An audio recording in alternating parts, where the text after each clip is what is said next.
Исәнмесез, сіз ТМТV телеканалында сөйләшергә кирәк тапшыруын карыйсыз. Минем исемем Лилия Кадырова.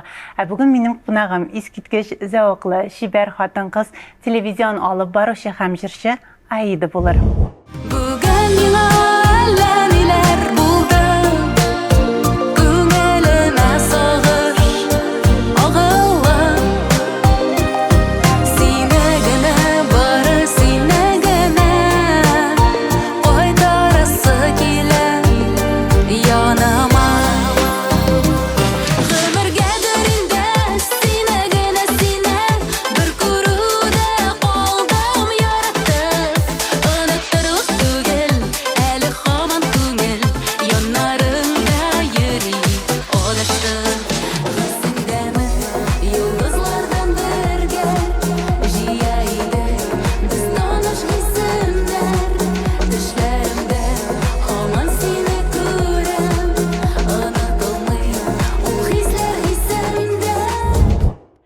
Сәлам Эльвира, бик шатбыз сине бүген күрергә. Мин дә бик шатмын монда килергә, чакырганың өчен бик зур рәхмәт. Менә сиңа язгы кәефләр белән килергә булдым әле синең яныңа. Бик зур рәхмәт. Син беренче хатын-кыз шулай мине тоеп, яз кәеф алып килгән студиягә.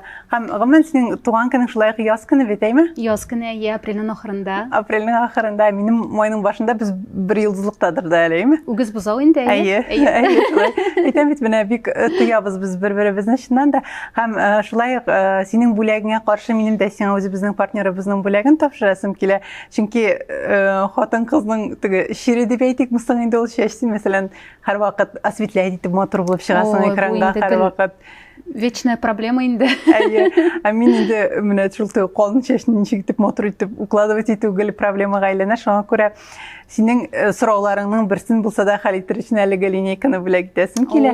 Бу Кейн линейкасы, ул Кейн Hair Татарстан, ел Татарстанда бездә әле кирип кенә килә дип әйтик рынокка.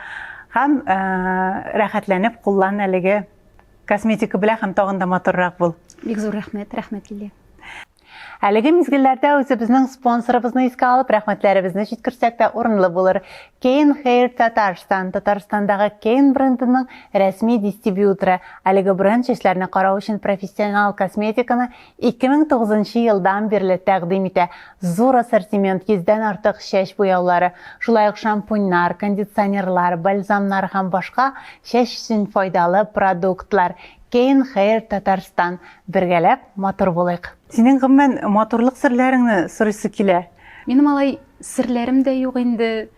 Спортзалга йөрмим мин, спорт белән шөгыльләнергә яратмыйм. Ашавын бөтенесен ашыйм, башта артмыйм. Күп итеп ипи ашарга яратам. Әни янына кайтканда инде бәлешләр, өчпочмаклар, бөтенесен рәхәтләнеп ашыйм. Аблай чәч Buradan нәрсә әйтим инде. Чәчләрне шул маскалар белән көн сайын итеп торырга кирәк инде. Майлар белән, кремнар белән мин аны төнгә дә сөртеп куям, иртән дә торып сөртәм. Шул питательный маскаларны инде. Әйе. Алай, тагын нинди серләрем? Косметологларга йөрмичә булмый инде минем возрастта. Ой, Аллаһ. Вакыт уза. Еллар күбәя бара. Менә синең телевидениега килеп керүең шулай ук кызыклы булган. Әмма син башта үзегездә Әлмәттә хаватырыш алып баргансың. Аннан соң Казанга килеп һәм эшли башлагансың. Әмма ничек менә эфирга чыгара алман, ничек әзерлисең үзеңне? Ой, ничек әзерлим? Мин алай менә гел эфир алдыннан әзерләнеп утырмыйм инде. Киләм дә тизрәк чыгам. Йөгереп чыгам. Ашыгып әйе. Булай, иде үзем шунда авызга шикләвекләр тутырып, скороговоркалар сөйләргә яратам мин. Обязательно менә атнага шунда 2-3 сәгать обязательно шулай үз-үземне тренировать итәм. Что вахмистр, ротмистр, ужат, уезжай, жат, а у него высокопоставленный гость, у него трость. И вскоре опять 5 ребят съели 5 опят с полчетвертью 4 чечевицы без червоточинки, до 1666 пирогов с творогом и сыворотки из-под простокваши. А все мотом колокола звоном раззванивали, да так, что даже Константин Зальцбургский бесперспективняк из-под бронетранспортера Константин. Нарсын тагын нәрсә? башлаганда да инде Аида белән декретта утырганда шулай гел үз-үземне тренировать итә идем. Әле Аида булмаганда мин курсларга йөри идем, шунда школа телевизионной журналистики дигән җиргә йөргәнем бар минем. Анда инде безне сюжетларда төшерергә өйрәттеләр, шулай сөйләргә өйрәттеләр. Шулай әкрен-әкрен генә опыт җыела барды инде ул. Әлмәттән башладым инде, анда һава торышы алып барган идем мин. Аннарсын 2 ел барып йөрдем мин Әлмәткә. Хайратна кайтып йөрдем 2 көнгә. Шулай итеп, аннарсын Казанда яши башлагач, мин Казанда яши идем инде. Аннарсын инде минем барыбер менә хыялым бар иде. Республиканский телевидениедә эшлисе килгәндә минем шул именно ТНВ каналында инде шулай максат куеп, шулай менә курсларга йөреп, мин тырыша барыбер кастингларга йөрдем инде, күп тапкыр уза алмадым. Син кирип китәсең журналистикада уңышлы гына эшлисең һәм бер мәлне җырлый башлыйсың. Бу җырга килү ничек булды? Бу ничектер спонтанно булды. Мин, җырларга хыялланып йөрмәдем алай. Шундай грандиоз планнар юк иде минем. Ничектер әкрен-әкрен генә. Барыбер мин үземне җырчы дип хис тә итмим, үземне җырчы дип тә әйтә алмыйм мин. Шулай җырчы дигәндә мин ничектер әзрәк нитеп китәм, дулкынланып китәм. Барыбер мин үземне диктор дип саныйм инде. Мин бит инде күп ел телевидениедә эшлим. Шул башта һава торышын нәрсен кастинг уздым бит инде, основной прогноз погодыга, нәрсен әле туры эфирларда хәерле иртә программасында, доброе утро дигән инде программа рус телендә алып бардым бит инде. Шунда да туры эфирда һава торышын алып бардым, сюжетлар төшердем бит инде, күп иттереп сюжетлар төшердем. Нәрсен декретка киттем дә, и 1 ел декретта булып, мин тоже кастинг турында ишеттем, менә вызов 112 программасына шунда барып, кастингны узып, шунда эшли башладым. Җырлау турында килгәндә ничек булды инде? Ничек башланды? Хәзер сөйләп карыйм. Безнең корпоратив булган иде ничектер җәй көне. Шунда килгән иде Рифат Зарипов җырларга. Аның белән танышып киттек тә. Аннарсын беләм бит инде Рифат Зарипов җырчы, җырлар яздыра. Без аның белән дуслашып киттек тә инде. И һәм ничек булды әле бу? Мин Сашага Айдын нәтисенә бүләк ясыйсым килде туган көненә. Җыр яздырырга булдым. Шулай итеп Рифат Зариповка әйтәм инде, миңа булыш әле, пожалуйста, кайда яздырам икән бу җырны дим. Кемгә бар икән дим инде, нинди студиялар бар безнең Казанда. Менә Марат Мухин диде, телефонын бирде, сөйләште. Мин киттем, яздырдым җырны, клип төшердем инде шулай үзенчә генә инде. Бу инде экранга түгел, именно бүләк иттереп төшердем инде мин. И аннарсын шулай матур булып чыкты инде миңа Марат Мухинда, бик ошады, җырында яздыру ошады, ничек яздырганы да ошады, процесс. Аннарсын ничектер шулай кайфым юк иде минем, тоже Рифат белән сөйләшеп утыра идек тә, әйтәм, әллә җырлап карарга инде дим, берәр җыр яздырып карарга, что ли, менә шулай просто, күңел өчен инде. Ничектер күңелсез инде ул арада. Шулай итеп, әйдә яздырып карыйк та инде. Аннарсын менә Айдар абый Тимербаев белән мине таныштырды. Айдар абый миңа күп җырлар җибәреп торды инде. Менә бусы ошыймы, Эльвира, бусы ошыймы дип сорап инде шулай Айдын нәтисе белән сөйләшеп, без Айдар абыйдан берничә җыр алдык инде, алып карадык. Аннарсын беренче җырны шулай ук Марат Мухинда яздырдык. Нинди җыр турында сүз бара? Бер күрүгә дигән җырым, иң беренче җырым ул минем. Генә кебек сине тәүгә күреп, сәрештә дип уйлап куйганым.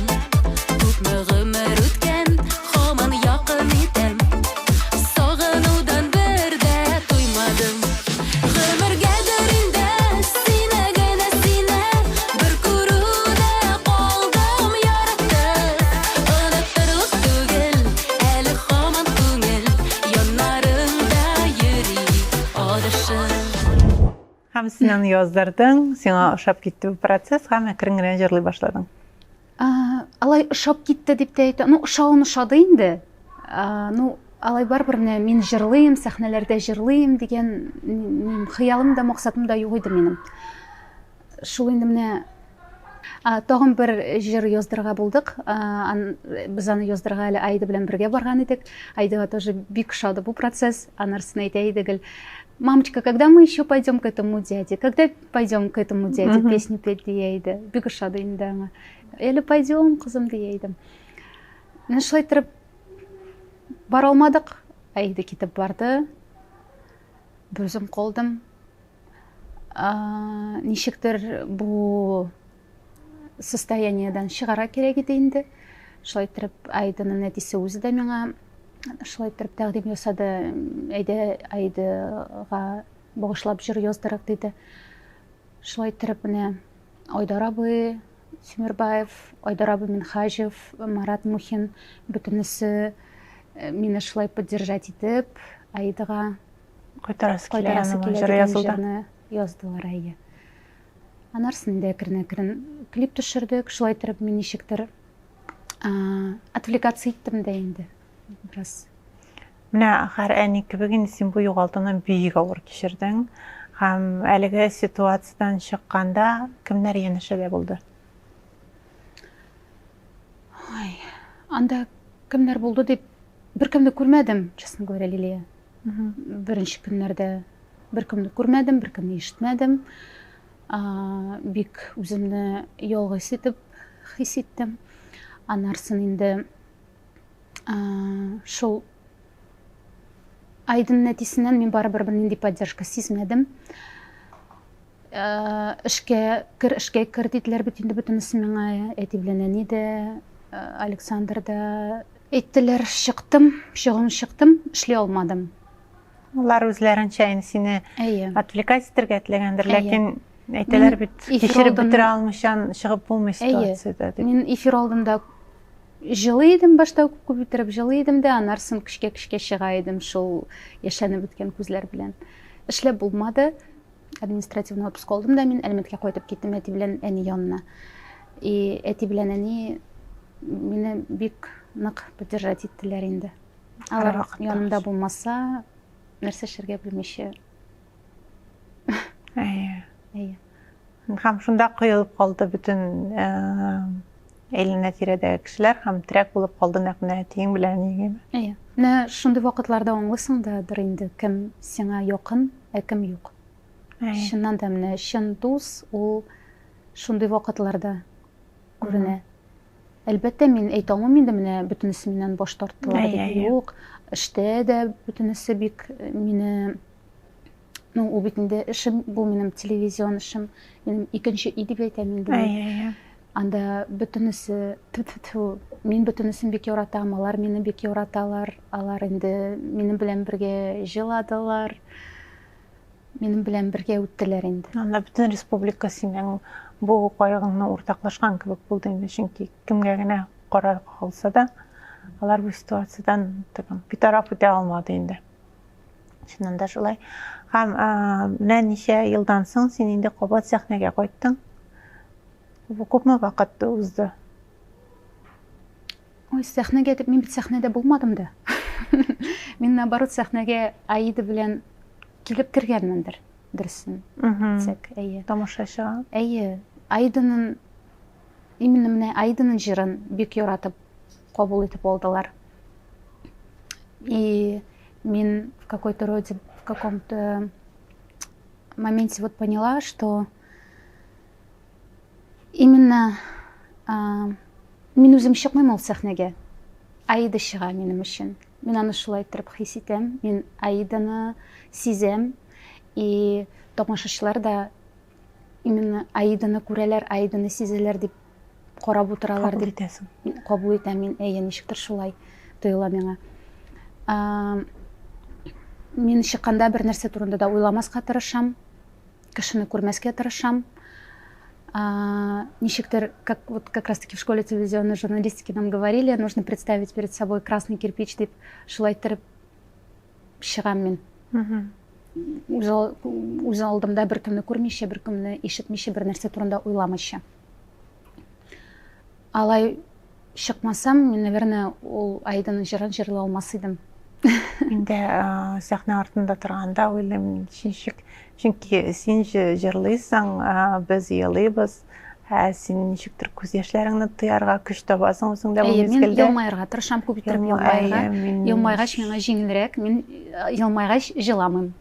Мен әзірек кіне, если я чуть-чуть слабинку дам, естественно, уже все, слезы градом польются, и ничего не получится. Шуңа күрә мин үз-үземне бик нык тыйып басып торам инде. Нәрсә кичергәнеңне үзең генә беләсең инде мондай мизгелләрдә. Инде үзем генә беләм. Бүген миңа әллә ниләр булды. Өзгәләнеп сине сагынам. Үзем бик аңлыйм анда сыман. Сагынудан инде арылган. Бүген миңа әллә ниләр булды. Күңелемә сагыш агылган. Сине генә бары сине генә кайтарасы килә яныма. Менә еш кына сиңа бу сорауны инде социаль челтәрләрдә дә язалар, ничек уйлыйсың? Әгәр дә син бу темадан ничектер ераграк булсаң, я булмаса качырга тырышсаң, Аиданы алай күп күрсәтмәсәң, менә бүген кемнәр сиңа язылган беләләр бит инде.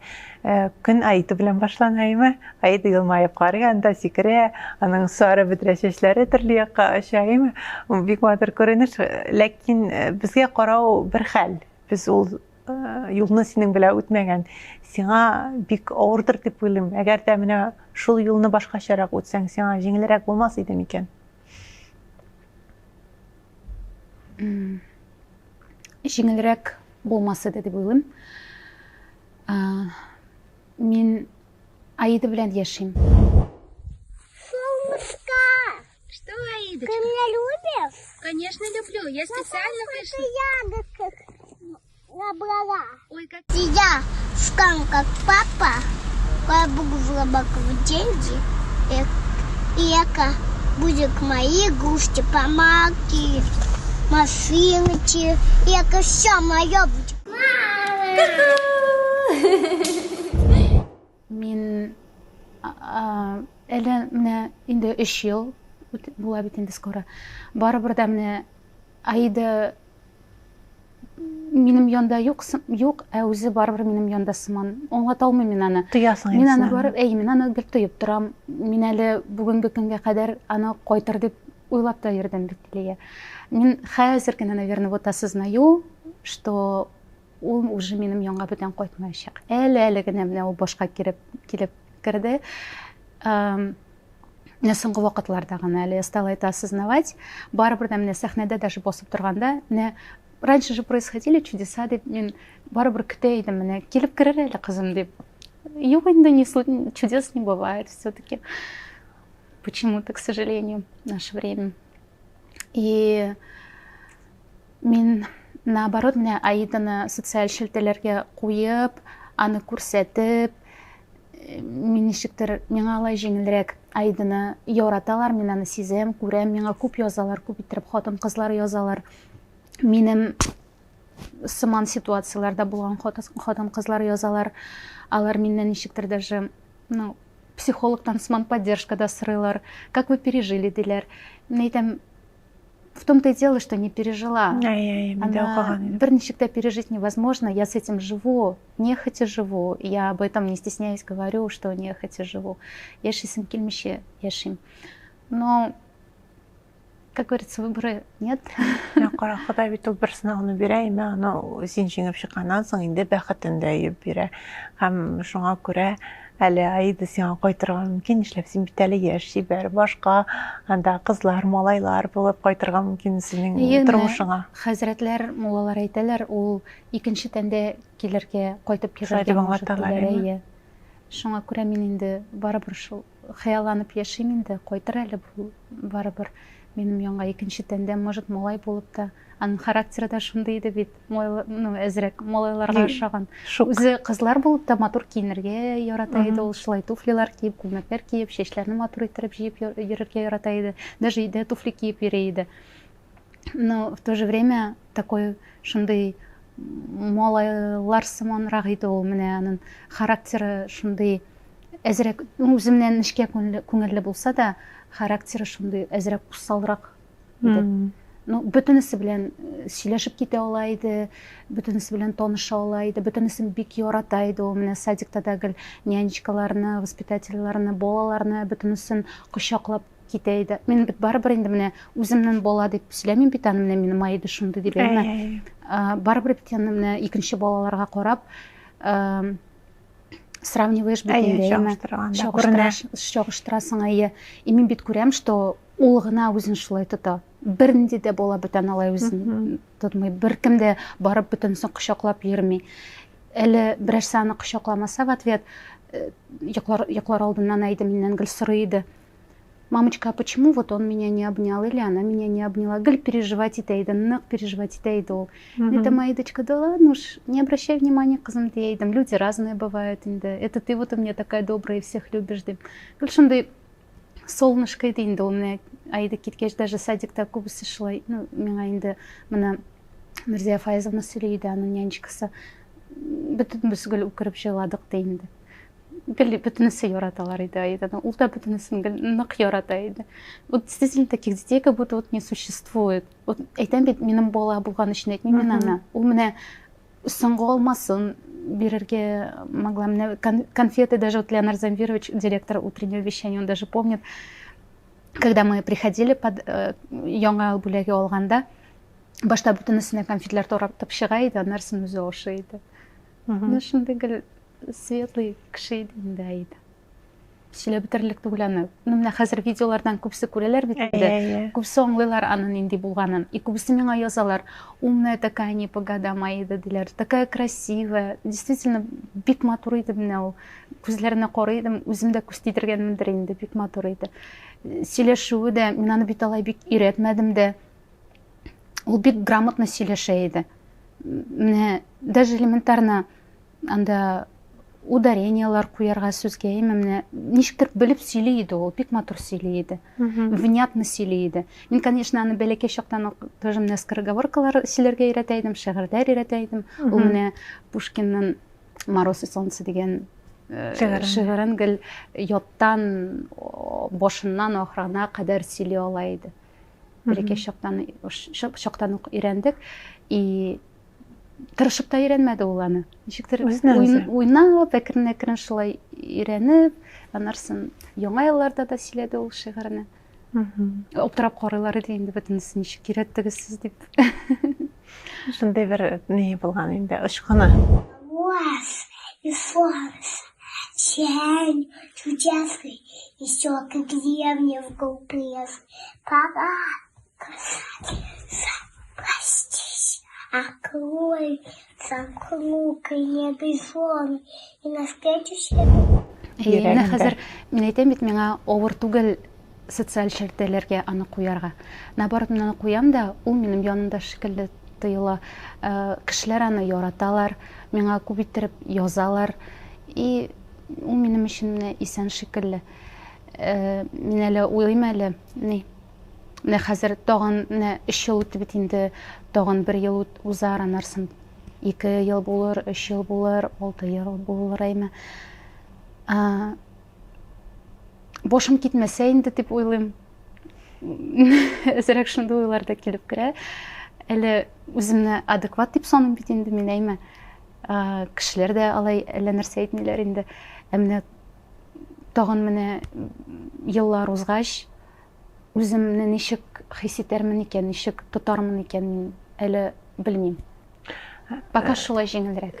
Беләсеңме, менә мин үзем ничек күрәм, ничек күрәсем киләме?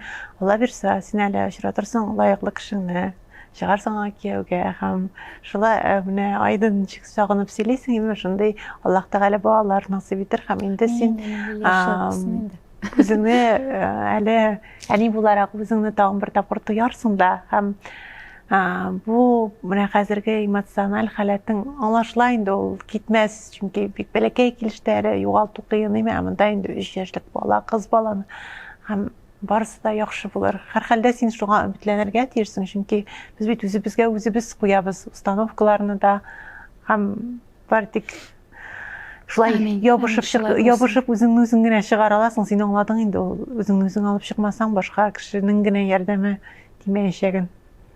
Бу ситуациядә. Һәм менә айды киткәннән соң инде синең тормышың бөтенләй үзгәрә. Синең тормышыңнан аның әтисе дә китә дип аңлыйм мен. Әйме, сез мөнәсәбәтләрне ялгый алмыйсыз. Һәм аннан соң ул этапны инде исеңә төшереп тагын сөйләшәсе килми. Аннан соң сине кабат без уйлаган гашыйк булдың дип, сиңа гашыйк булдылар дип, һәм син ниһаять бик сөйгән идек сиңа тәкъдим ясаганнарын күргәч, ләкин син ашыгырга теләмәдең бугай. Бу ниндидер шундый бик кызык история булып чыкты инде. Шын булмады беле? Шын булмады беле? Шын булды. Но мин гашык булмадым Лилия. Бу ничек булгандыр инде. Бу уйламыйча эш булды инде. Уйламыйча эшләгән эш булды.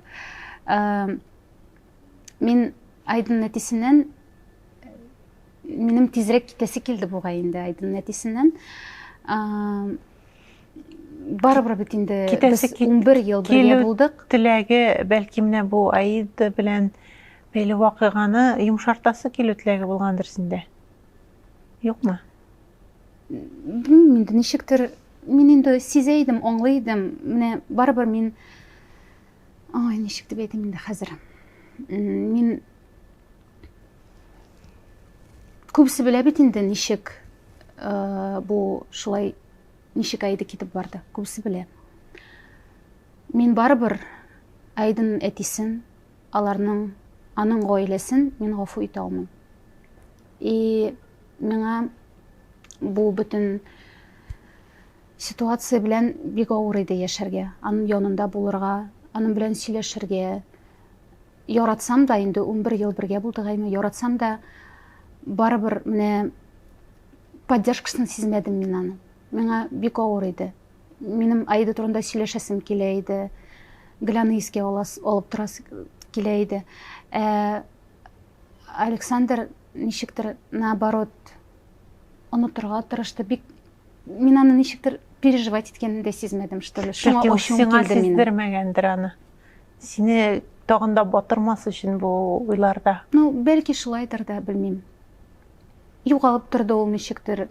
Бик непонятный ситуациялар булды. Миңа кирәк вакытта ул янымда юк иде. Яныңда булмады. Мин үзем генә беләм, ничек мин эштән соң өйгә кайтып, бер үзем ул квартирада йоклый алмыйча яткан, машинага чыгып та йоклаганым бар минем иде.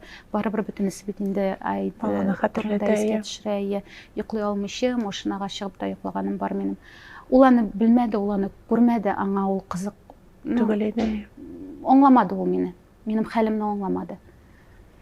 Әйе. Шуңа күрә мин әйбәтрәк булыр иде. Ну, аның белән араны өссәм әйбәтрәк булыр дип китеп бардым мин. Шул как раз так одновременно получилось, что вот Ленар белән таныштым. Мин аны яратмадым. Яратырга өлгермәдем дә. Ничектер ашыгып киттем мин аның артыннан. Ул без Өч адна без телефоннан сөйләштек, 3 тапкыр без очраштык, 4нче тапкырга ул миңа уже тәкъдим ясады. Мин ул тәкъдимне риза дип кабул итеп алдым да инде аннарсын гына таныша башладык, сөйләшә башладык, күбрәк очраша башладык та инде мин аңладым, минем кеше түгел икәнен. Әйе.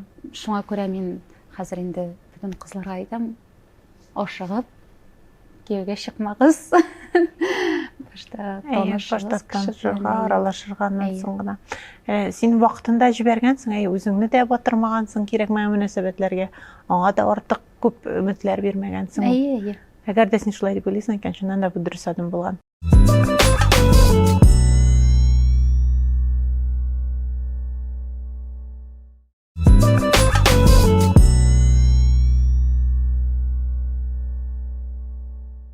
Эльвира менә ниндидер мистик моментларда булып алган бит әле. Анда Айданың китүе алдыннан, үлеме алдыннан дип әйтик.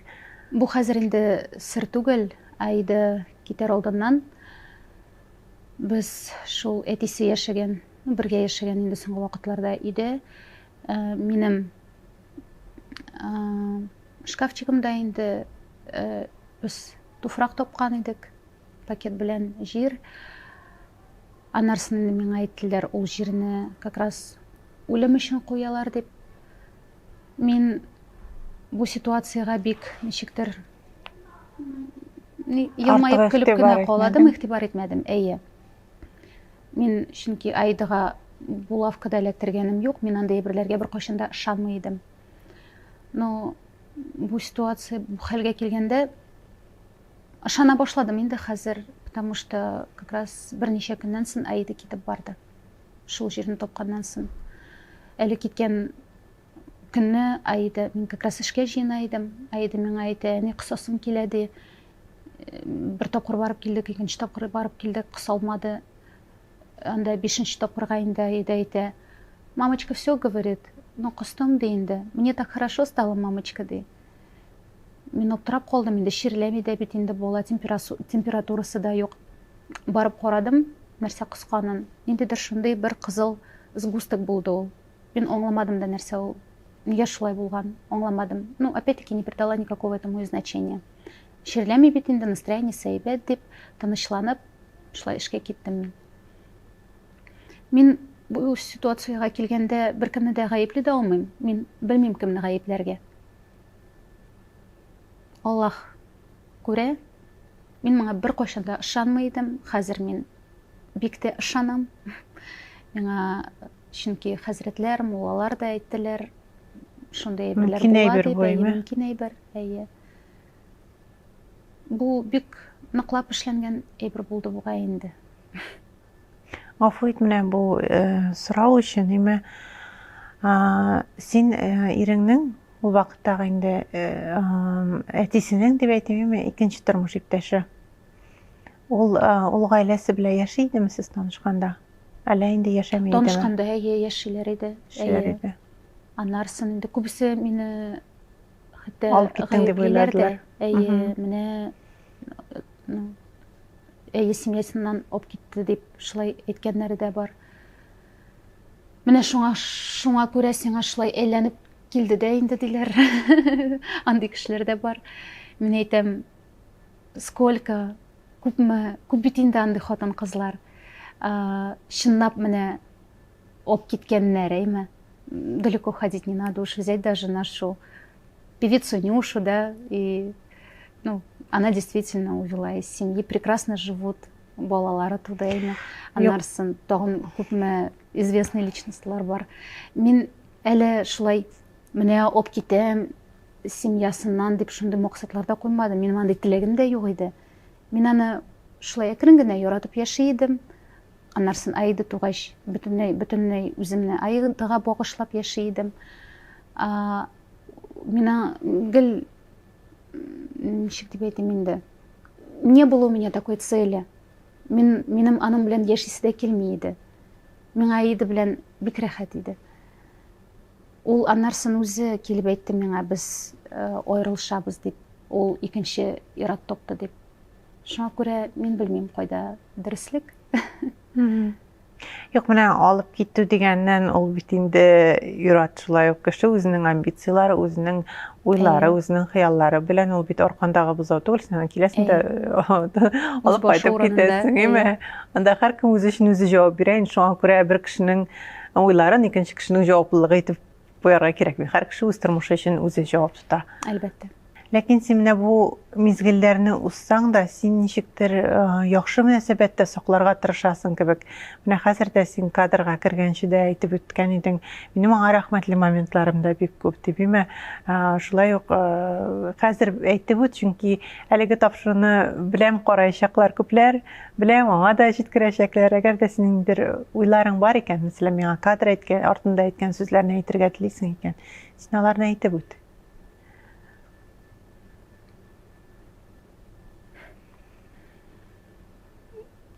Әйе, бик нык ачу сакласам да инде, әйме. Күбесенә ачу саклыйм. Дөрес түгел икәнен аңлыйм. Ачудан бигрәк әрнү инде бу әйдә. Әрнү, күңелем әрни, әйе. Что-то тяжело стало говорить. Барыбер менә Айданың хакына минем аңа ачу саклыйсым килми.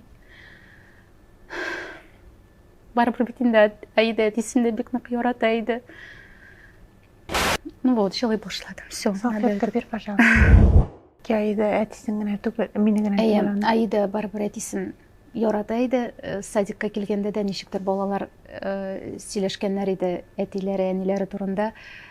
Шунда Аида торып басты да, как раз менә әтисе еш килә башлады Аида янына, еш күрешә башладылар. Башта бик күрешмиләр иде, 3 яшькә кадәр бик әтисен күрмәде дә Аида.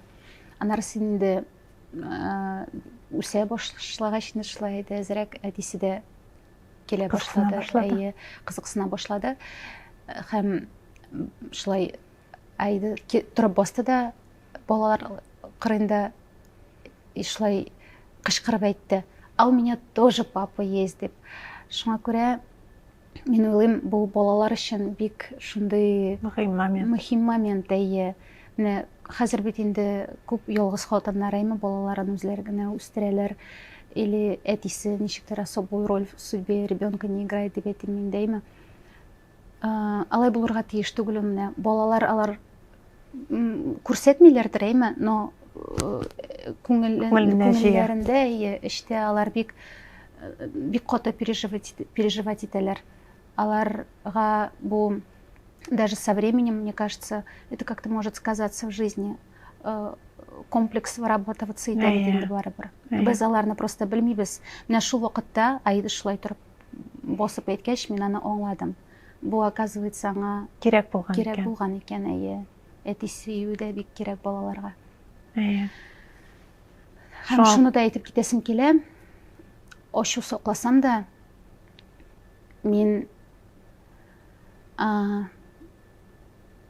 яхшы моментларында әйтеп узасым килә инде. Әлбәттә. Менә хәзер барыбер яшәр урыным бар, Аллага шөкер. Аида белән яшәгән квартирада без анда күбрәк инде бергә яшәдек Аида белән. Беренче көннәрдә инде әле Аида тугач кына әни минем белән яшәде, безнең белән яшәде ярты ел. Бала карашты, бала карашты бик нык булышты әни. Әнисез белмим нишләр идем. Безнең бөтенебезнең дә шулай инде. Аннарсын инде менә Аида белән бергә яшәдек ул квартирада. Бик олы, матур, ачык квартира инде ул. Аннарсын менә хәзер Аида киткәч, мин бер үзем ул квартирада торам. Бөтен бүлмәләремдә Аиданың портретларын элдем. Миңа алай җиңелрәк, аны белән сөйләшеп йөргәч, миңа рәхәтрәк. Шул квартираны, фоторны миңа Аиданың әтисе калдырып китте. Мин аңа бик рәхмәтлемен моның өчен. Машинаны да калдырды. Аллага шөкер, яшәр урыным бар.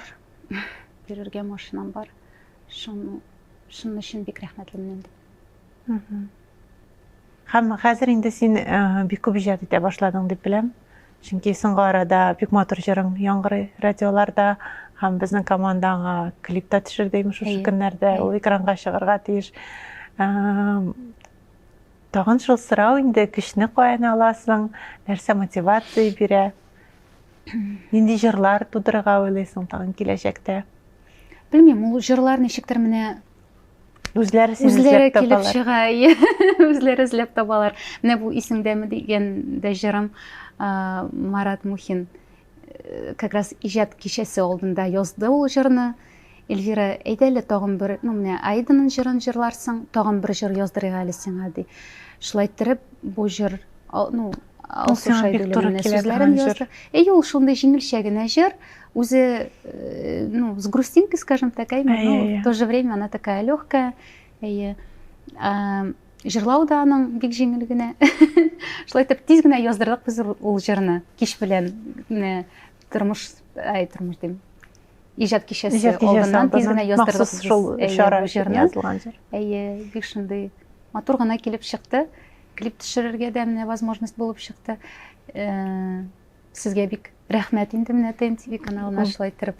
Идея сезнеке бит инде, карарбыз ничек кеше кабул итәр, әйме? Юк, безнең иҗат төркеме гомумән синең белән ярата эшләргә, синең үзеңне ярата, бәлки синең шулай ачыклыгыңны яраталар, торалар. Ул тыйла инде, син үзең дә тоясыңдыр дип уйлыйм мин. Гомумән компания сине концертларга чакырырга бик ярата. Һәм тамашачы, Алла бирсә, матур итеп кабул итсен инде. Сеңдәме, йолдыз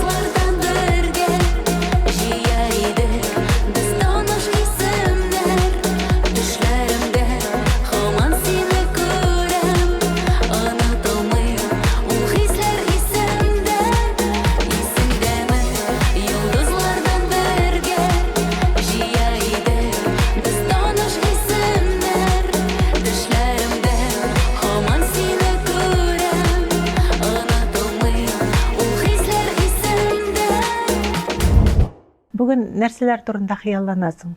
Нәрсәләргә турында өметләнәсең?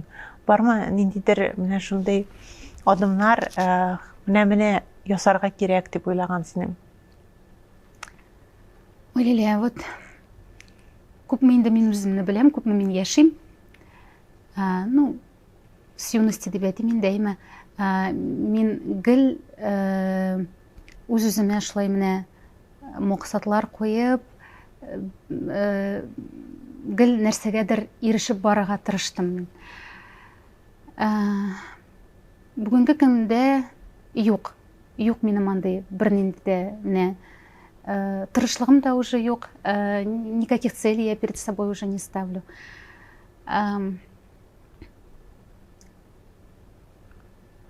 Менә Аллага шөкер эшем бар.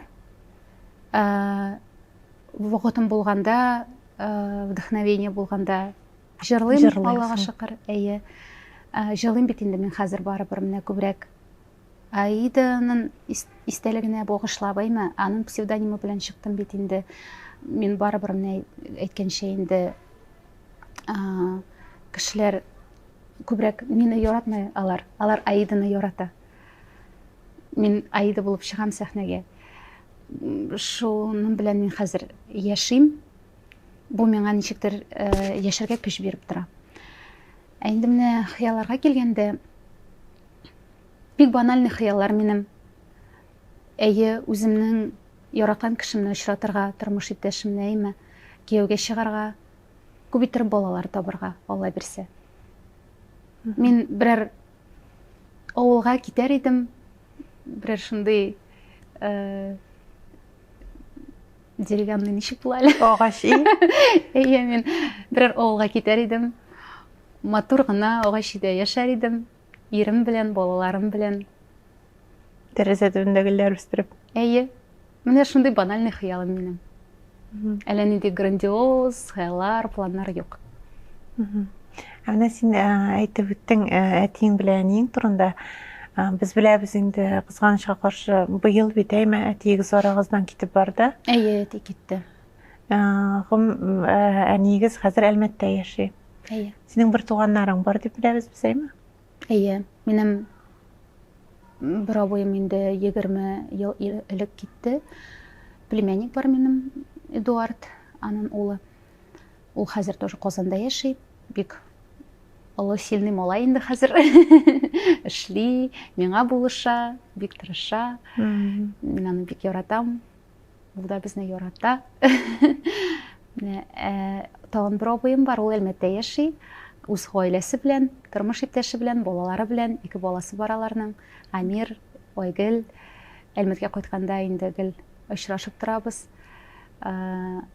Ту-ту-ту, шулай үз гаиләсе белән Әлмәттә яшәп торалар, бәхетле булсыннар инде.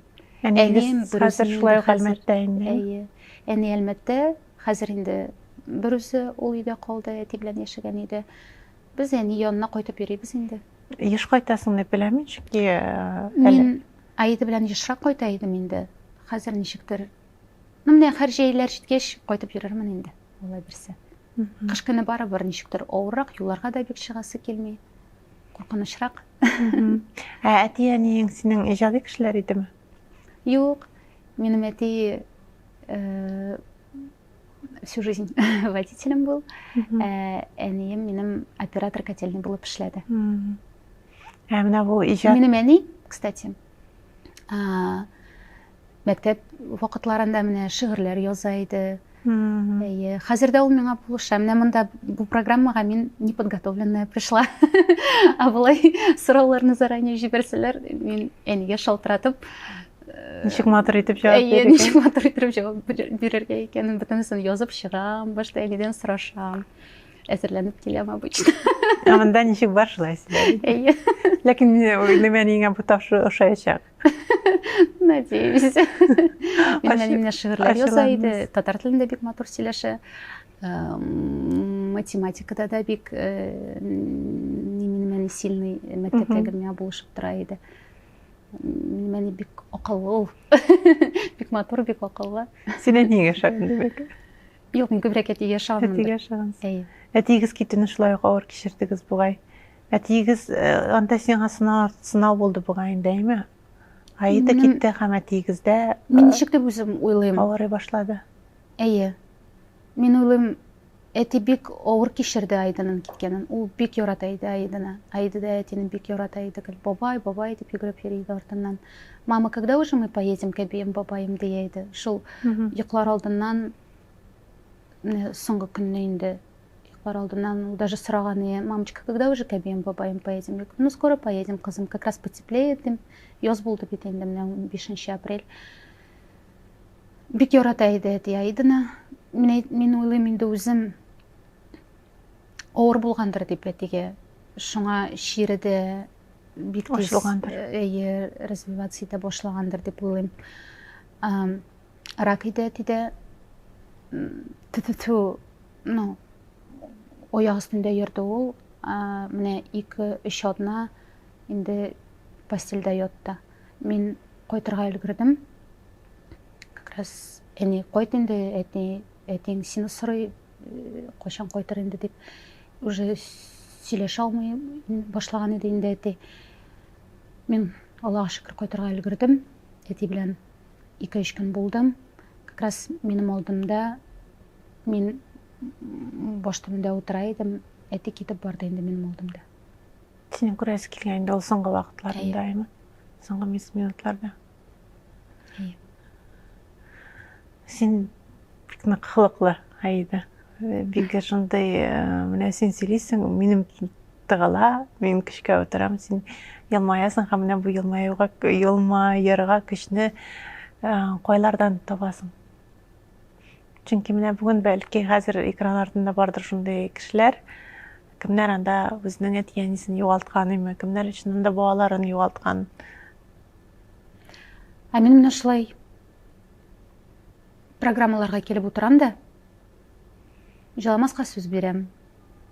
Үзең белән сөйләшеп керәсең. Әйе. Җылап утырып, нәрсә инде мин кеше жәлләтеп утырыйммы? Әйе. Мин җылавын өйдә дә бик каты җылап алам. Мин йоклар алдыннан җылап алырга магу, иртән торганда җылап алырга магу. Машинада барганда, тем более берәр җыр ишетсәм, Айданы искә төшерсәм, җылый башлыйм да, туйганчы җылыйм мин. Менә иртәгә 15 март әйме, мин һәр айның 15 көнендә Айды янына йөрим. Шунда туйганчы җылыйм Айды белән сөйләшеп. Шулай итеп, мин шулай кеше алдына кереп утырып, мин җыламаска тырышам. Кара, менә Айды әйтәләр бит инде бер нәрсә дә юкка гына булмый кешенең тормышында әйме. Менә Айды киткән икән, димәк ул синең барыбер елмаюыңны тели, яшәүеңне тели, матур булуыңны тели, аның турында сөйләүеңне тели. Шуңа күрә менә бу да синең өчен зур стимул булып торырга тиеш. Матур җырлар яздырыр өчен, матур әйтеп тапшыруларга чыгып утырыр өчен. Менә син әйтәсең, алар Айданы ярата дип, янса Айданы да яратадыр, име? Ләкин алар менә бик күп хатын-кызлар бүген сиңа соклана. Шул исәптән мин дә синең матурлыгыңа, синең зауглыгыңа, синең йомшак итеп сөйләвеңә, синең матур шундый җырлар җырлый белүеңә, шуңа күрә син алай минем хыялларым юк дип әйтергә һәм минем яшисем килми дип әйтергә бер үк әйтә күрмә бит ул сүзләрне. Чөнки син бүген бик күп кешегә үрнәк. Рәхәтләнеп яшисе килеп яши алмыйм пока. Бүгенге көндә. Менә тапшыруның моңсу өлешеннән тагын әйләнеп кайтабыз инде безнең хатын-кызларны кызыксындыра торган сорауларга һәм сиңа еш кына язалар да бугайымы косметологларга йөрү турында. Гомумән менә нинди киңәшләр бирәсең? Менә ничә яшьтән инде хатын-кыз үзенең битен карый башларга тиеш? Синең уйлавыңча? Ну, мин үзем 26 яшь идем, миңа хәтерләмим дә инде. Юк, 28 булгандыр. Косметологларга йөри башладым мин. Башта инде шундый легкий гына процедуралар ул, биоревитализация, витаминнар кертү индеме. Анарсын инде 33 яшемдә, наверное, мин инде беренче шул ботоксларны ясый башладым. Алар бит тоже төрлечә була. ксиамин ул, например, жеңілірек. Анарсын тағын ненділердір бар енді шында. Бик үзімді оңа бітірмеймін. Әлі бит біз бір тапшыр алдынан да сен битім қызарып кетті келе сатынаға. Ешіл, Деп әйткен едің. Міне еске түсті әлі бұл. Мен айтамын, оқшам көп болса, мен ол косметологлардан гіл шықмас едім. Мен нешік деп ойлаймын, көбісі бит енді нешік ойлайлар вредный деп енді шундай ма, ну, лицо испортит или со временем как-то проявится деп ойлайлар енді негативно скажется деп ма. Алай оларға керек түгіл. Наоборот, мне нешік ойлаймын, чем раньше бошлысың, тем лучше. Наоборот, эти морщины, их можно предотвратить. Іштіңіз ме? Аңлашылды. Әлігі мезгіллерде өзі біздің спонсорыбызны еске алып, рахметлерімізді жеткірсек те орынлы болыр. Кейн Hair Татарстан, Татарстандағы Кейн брендінің рәсми дистрибьюторы. Әлігі бренд шешлеріне қарау үшін профессионал косметиканы 2009 жылдан берлі тәқдим ете. Зор ассортимент, 100-ден артық шеш бояулары, шулайық шампуньнар, кондиционерлар, бальзамнар һәм башқа шеш үшін файдалы продуктлар. Кейн Hair Татарстан. Біргелеп, мотор болайық. Бик зур рәхмәт Аида сиңа бүгенге интервью өчен. Әгәр дә синең нидер теләкләрең, анда сүзләрең бар икән, тамашачыларга син рәхим ит, аларны җиткер.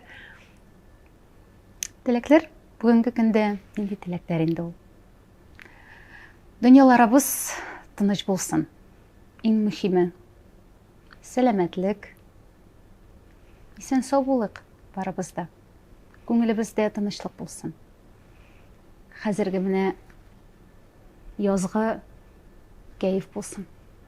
Менә шул язгы кәйфеңә, үзеңнең чәчәкләреңә җавап итеп, безнең дә тапшыруның сиңа әлеге чәчәк букетін бүләк итәсе килә. Бик зур рәхмәт. Һәрвакыт матур бул, елмаюыңнан туктама һәм менә бу периодны ничектер сынау буларак кына кабул ит һәм Алла бирсә барысы да яхшы булсын. Бүтән без сөйләшкән әйберләр чынга ашырга насыйп булсын. Һәм шунын тамашачы сине ярата, сине бик сагынып көтеп торган тамашачылар бар. Мин сиңа әйтеп үттем. Ләгъмәнә син булганга синең өчен караучы кешеләр бар. Шуңа күрә бер иҗат итүеңнән туктама, эшләүеңнән туктама һәм тамашачыларны сөендерүеңнән туктама. Калганы Алла бирсә, Аллаһ Тәгалә әле җайланыр, кешесен дә җибәрер, хыялларыңны да чынга ашырырга булышыр.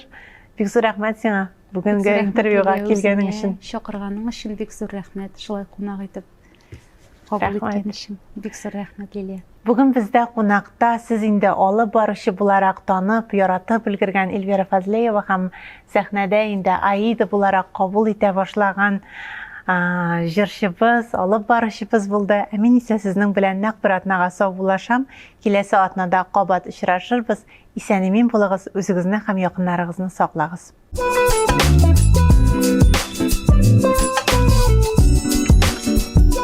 Thank you.